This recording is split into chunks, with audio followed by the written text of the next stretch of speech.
Have you ever been in a situation where you feel like you just can't get through to your boss? That no matter what you do, you just can't quite get the boss's attention?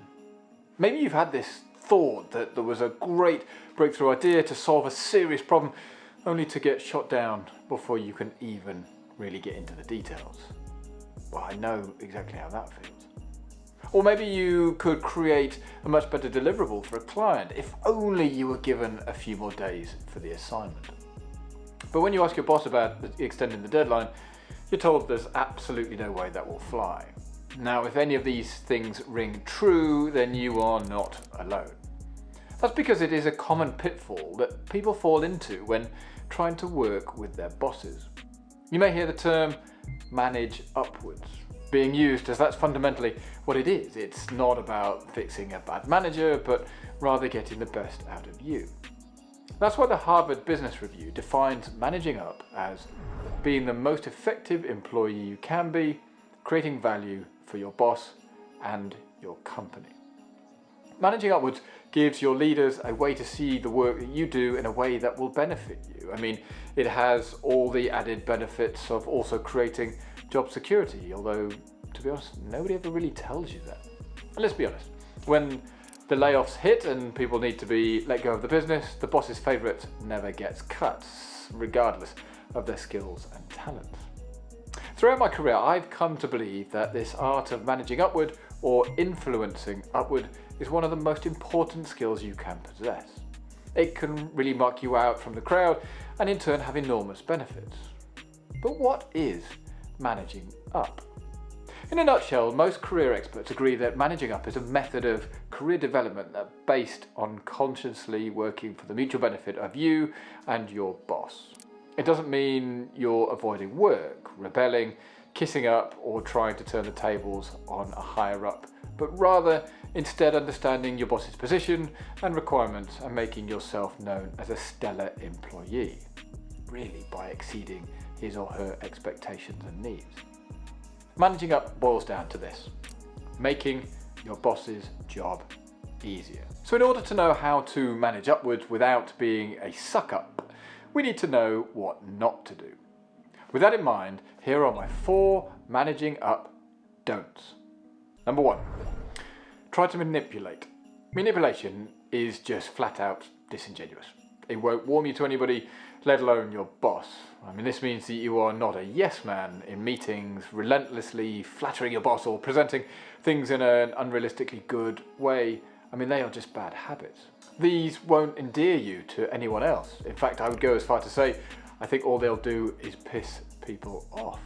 Remember that if you want to be seen as supportive, friendly and positive, be those things. This is not the time to be their evil twin. Number 2 is about attempting to cover anything up. It's fair to say that in almost every situation, the truth will eventually out. Hopefully even for Donald Trump, but let's not get into that now. This is especially true for situations where you don't want to disappoint your boss. So when you make a mistake or something goes wrong, don't blame others or try to make excuses. Simply own it. Take responsibility. If you are in a senior position, the reason you are in that position is to take charge. Own the shit that goes wrong.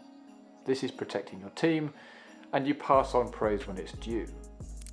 Even if your boss is upset in that moment, bringing the issue to their attention sooner rather than later will cement your reputation in the long run as being honest and mature.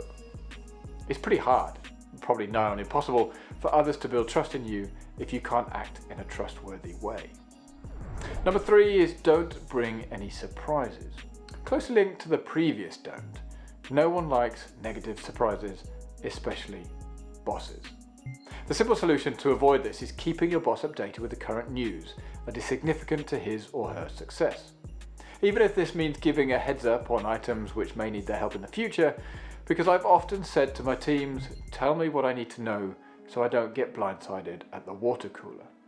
I would rather know the bad news now so I can respond, yeah, I know about that, we are dealing with it, than get hit by an absolute shit sandwich. Number 4 is get involved in office politics, or don't get involved in office politics. Quite possibly one of the best pieces of advice ever given. Let's be honest, working with the same people day in, day out means lots of relationship management. But here is where the issue can start. The occasional personal conversation is fine, but remain committed to staying professional. Office politics never shows people in their best light, and unless you want to be known as someone who plays those games, stay out of them. Strive to treat everyone fairly, including your boss, and keep your personal baggage at the door. This is a surefire way to make sure that you don't get sucked in to office politics. If you'd like to know more about office politics, please do check out this video here where I talk about how to navigate them in the workplace. So the skill of knowing how to work with your boss is an incredibly valuable one to have, and this can be honed over time as your relationship with your boss evolves. There is no doubt that by getting this right, it will pay dividends for you, your boss, and ultimately the organisation in the long run. With that in mind, here are my 13 tips for successfully managing upwards. Number 1, develop a positive relationship. There are no two ways around it. Doing this will build trust, and trust is the bond that literally holds everything together when you are working with people. By getting to know those around you, including your boss, you can understand what their strengths and weaknesses are, their work styles, and their pressures. A simple step here is to get to know your boss's working style. So ask yourself questions such as, what are my boss's pet peeves? What is his or her preferred method of communication? Remember, it's the little things that matter. For example, if one of his pet peeves is being interrupted mid-sentence, and you tend to do that whenever you get excited about the work, it can cause a lot of misunderstanding and put a strain on the relationship. So find a way, for example, during a one-on-one meeting or a coffee catch-up, to ask about their preferred working style. Number 2, embrace their mission. This is a short one because it's very simple. Their mission is your mission by default. So embrace it. By putting everything you do into working towards supporting their successes, you are in turn embracing their efforts. It not only helps them, but it will help you in return. Number 3 is about understanding the goals, objectives, and desired outcomes. Naturally, in order to support their mission and their success, you must first understand them. This can be gained by talking to your boss about their goals, objectives, and desired outcomes and what they are. One of your top priorities should be to understand your leaders and what is important to them. This could be their pain points, goals, or metrics. Be sure that your actions are in alignment with their goals. Consider starting with the high-level strategic business objectives and then drill down. What do those objectives personally mean for your boss? Number 4, put yourself in their shoes. This is all about anticipation. If you have developed a trusting relationship with your boss and understand their goals, objectives, and desired outcomes, then you will be more attuned to knowing what they need even before they need it. What is it that they will be focused on over the next week or two? Are there deadlines you know he or she needs to meet? Important client meetings which you can get a head start on? Practice imagine being in your boss's position, quite literally, and thinking, what is it that I would be focused on? Then when the request comes through, you've already started to think about the solution. This is what I call the Blue Peter moment. That moment where you slide a document across the desk and say, is that what you mean? To the question asked by your boss. Preempting these type of requests shows you are thinking ahead and being proactive in a senior position. That is one of my favourite ones and one that I use to my advantage quite a lot. Number 5, jump in. This was once described by a mentor of mine as those who run towards the fire. It was a dramatic way of offering help during a work emergency. For example, if you notice that your boss seems exasperated by creating a presentation for an executive meeting, perhaps offer to draft a couple of slides for his review. Even if he or she doesn't take you up on it, you've highlighted your concern for his time and an ability to think beyond established patterns. Number 6, never blindside them. If you have information, never withhold it, even if it's bad news. There's nothing worse than your boss feeling like they're out of the loop. This in turn can lead to doubt and how people act. Integrity is one of my highest values, and I tell my teams we must always do the right thing even when the right thing is hard. So unlike the movie with Sandra Bullock, the Blindside is never where you want your boss to be. Number 7, do your job well. I mean, this is a given, so just knuckle down and make sure your work is excellent. You probably have a lot to do, though, so prioritize to get the most important work done first and ultimately correctly. Number 8, advise them on how best to use your talents. Just because you have taken the time and made the effort to know your boss, don't assume that they have too. Therefore, communicate what you're good at and how you can be best put to use. This may take time, but articulating it to he or she and how to get the best out of you is a worthwhile endeavour. For example, I know that if I have to be behind a desk 9 to 5, 5 days a week, this will not get the best out of me. Being able to talk about flexible working means I will naturally give more.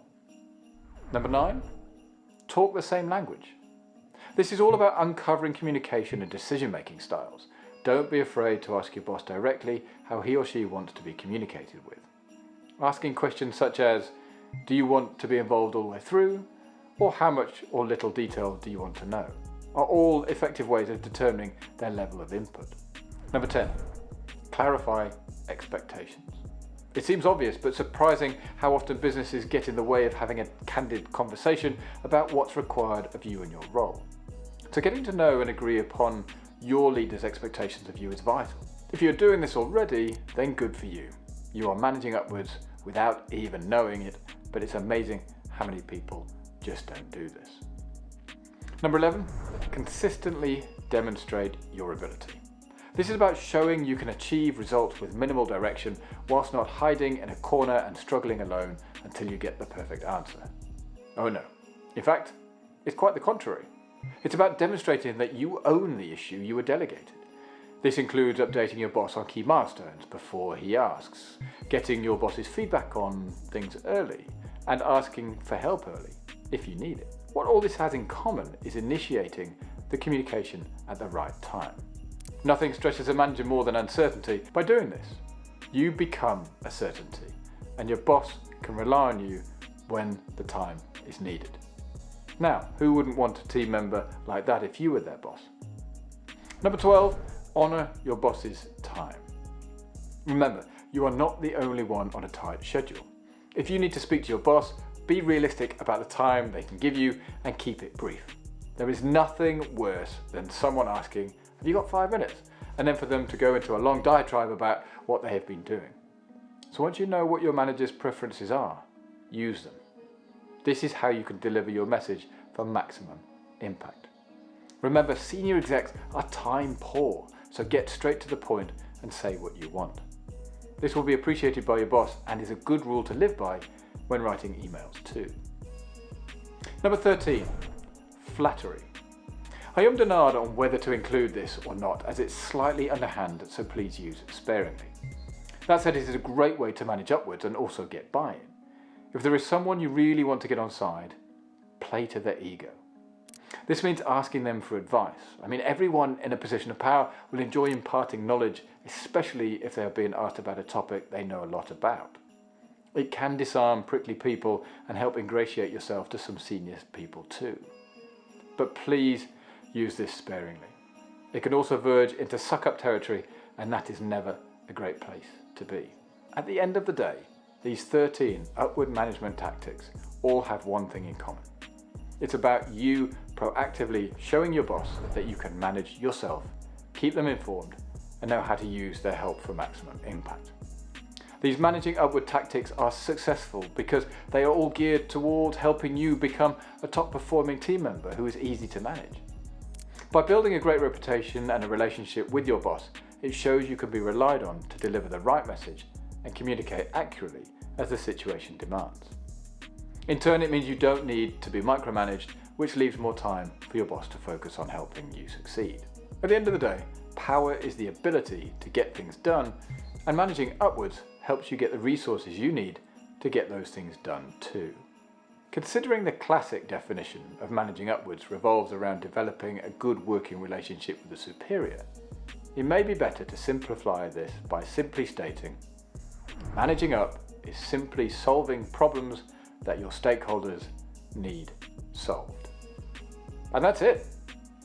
Managing upwards is never easy, but if you communicate openly and ask the right questions and think from your perspective of your manager, you're bound to have much more success in managing upwards. If you like this video, I would highly recommend this video here where I talk about how to deal with office politics in the workplace, and I think you'll find it super useful. But with that, have a great day, and I'll see you all in the next video. Cheers.